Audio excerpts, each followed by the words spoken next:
वो खूबसूरत आइलैंड जो दिखने में जितना ज्यादा खूबसूरत है उतना ही ज्यादा रहस्यमयी और खतरनाक भी। इस आइलैंड में जो भी गया वो कभी वापस लौट कर नहीं आ पाया सिवाय एक महिला के। आखिर ऐसा क्या है इस आइलैंड में कि कोई भी व्यक्ति यहाँ से जिंदा वापस नहीं लौट पाता। ये जानने के बाद भी लोग इस आइलैंड में जाने का साहस करते हैं और फिर कभी वहाँ से वापस नहीं लौट पाते। ये बेहद खतरनाक जगह है अंडमान निकोबार का एक आइलैंड जिसका नाम है नॉर्थ सेंटिनल आइलैंड। ये आइलैंड आज तक बाहरी दुनिया से अनछुआ है और यही वजह है कि ये आज भी बेहद खूबसूरत है। इसी खूबसूरती को देखने के लिए कुछ लोगों द्वारा यहाँ जाने की कोशिश की गई, लेकिन या तो वह असफल रहे या फिर उन्हें अपनी जान से हाथ धोना पड़ा। ये आइलैंड पूरे विश्व में अपने कई रहस्यों के कारण जाना जाता है जिनकी गुत्थी को सुलझाना बेहद मुश्किल है। ये आइलैंड अंडमान निकोबार की राजधानी पोर्ट ब्लेयर से मात्र 50 किलोमीटर की दूरी पर स्थित है और इस सुंदर आइलैंड में रहती है विश्व की सबसे खतरनाक जनजाति जो किसी भी बाहरी व्यक्ति का दखल अपने इस आइलैंड में पसंद नहीं करती है। इस जनजाति को सेंटिनलीज के नाम से जाना जाता है जो तीर कमान और भालों से लैस होते हैं। इन आदिवासियों को अपनी जिंदगी में बाहरी दुनिया का दखल बिल्कुल पसंद नहीं है और यदि कोई इनसे संपर्क करने की कोशिश भी करता है तो उसे अपनी जान से हाथ धोना पड़ता है। यही कारण है कि यह आइलैंड आज भी अनछुआ है और बेहद खूबसूरत भी। इस आइलैंड में रह रही जनजाति के लोगों से आज तक केवल एक ही महिला द्वारा संपर्क साधा गया था। ये संपर्क पहला और आखिरी संपर्क था जो मधुमाला चट्टोपाध्याय द्वारा साधा गया था। इस महिला द्वारा संपर्क साधने के दौरान इस जनजाति के लोगों ने मधुमाला के साथ समय भी बिताया और उससे बात भी की, लेकिन मधुमाला के बाद कोई भी व्यक्ति इस जनजाति से संपर्क नहीं साध पाया। अगर आप जानना चाहते हैं कि मधुमाला कौन थी और कैसे उन्होंने इस खतरनाक जनजाति के साथ संपर्क साधा तो आप हमें कमेंट करके लिख सकते हैं। हम इस पर एक अलग वीडियो बनाकर जरूर डालेंगे। अपने टॉपिक पर वापस आते हैं और आपको बताते हैं उन लोगों में से कुछ लोगों के बारे में जिन्होंने सेंटिनल आइलैंड में रह रहे सेंटिनलीज के साथ संपर्क साधने की कोशिश की और आखिर में अपनी जान से हाथ धो बैठे। ये आइलैंड चर्चा में तब आया जब 1981 में नॉर्थ सेंटिनल आइलैंड के द्वीप के पास एक जहाज फंस गया।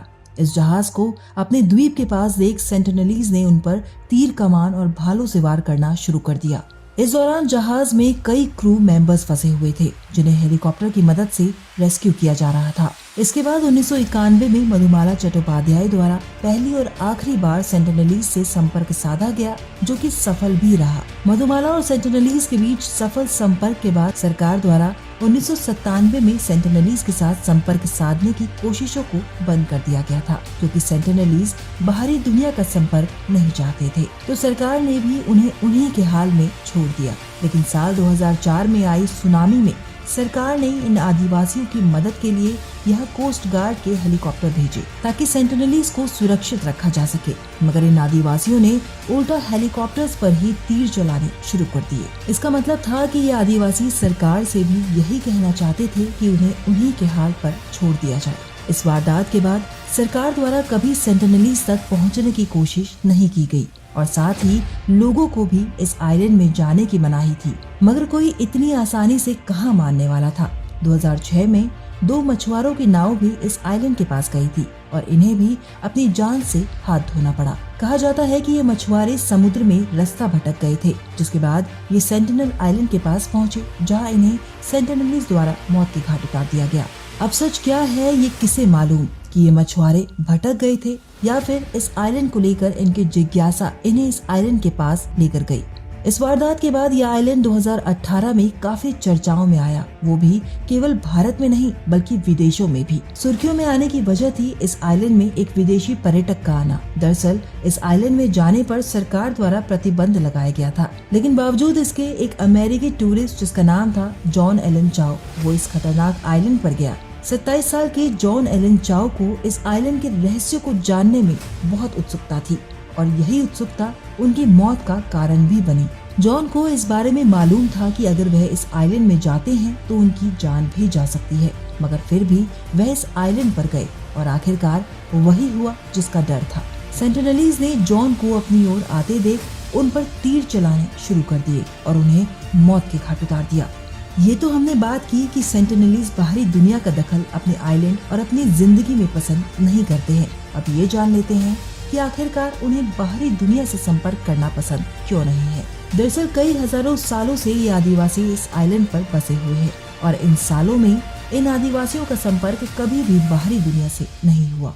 इनके आइलैंड पर जो भी उगा इन्होंने वही खाया। बीमार होने पर जड़ी बूटियां भी इन्हें इसी आइलैंड पर मिल जाती। अब जब भी बाहरी दुनिया से कोई व्यक्ति इस आइलैंड में जाता तो इन लोगों को बीमारियां लगने का खतरा बढ़ जाता और आधुनिक जीवन से कोसों दूर होने के कारण इनके पास कोई सुख सुविधा भी नहीं थी और न ही इनका शरीर बाहरी दुनिया का खान पान और रहन सहन अपना पाता। यही वजह है कि इस जनजाति के लोग किसी भी व्यक्ति को अपने आइलैंड में आने नहीं देना चाहते ताकि इनकी बची कुची जनजाति बच सके। नॉर्थ सेंटिनल आइलैंड महज 23 वर्ग मील में फैला एक बेहद खूबसूरत आइलैंड है जहाँ ये जनजाति करीबन 60,000 से भी ज्यादा सालों से यहाँ रह रही है। ये इस आइलैंड पर रहकर क्या खाते हैं, बीमार पड़ने पर कैसे अपना उपचार करते हैं, आंधी तूफान और सुनामी जैसी आपदाओं से कैसे बचते हैं, इस बारे में किसी को भी कोई जानकारी नहीं है और इसीलिए ये जगह आज भी रहस्यों से भरी हुई है जिसे सुलझाने में कई लोग नाकाम रहे और इन रहस्यों पर से पर्दा उठाने के चक्कर में ही कई लोगों ने अपनी जान गंवा दी।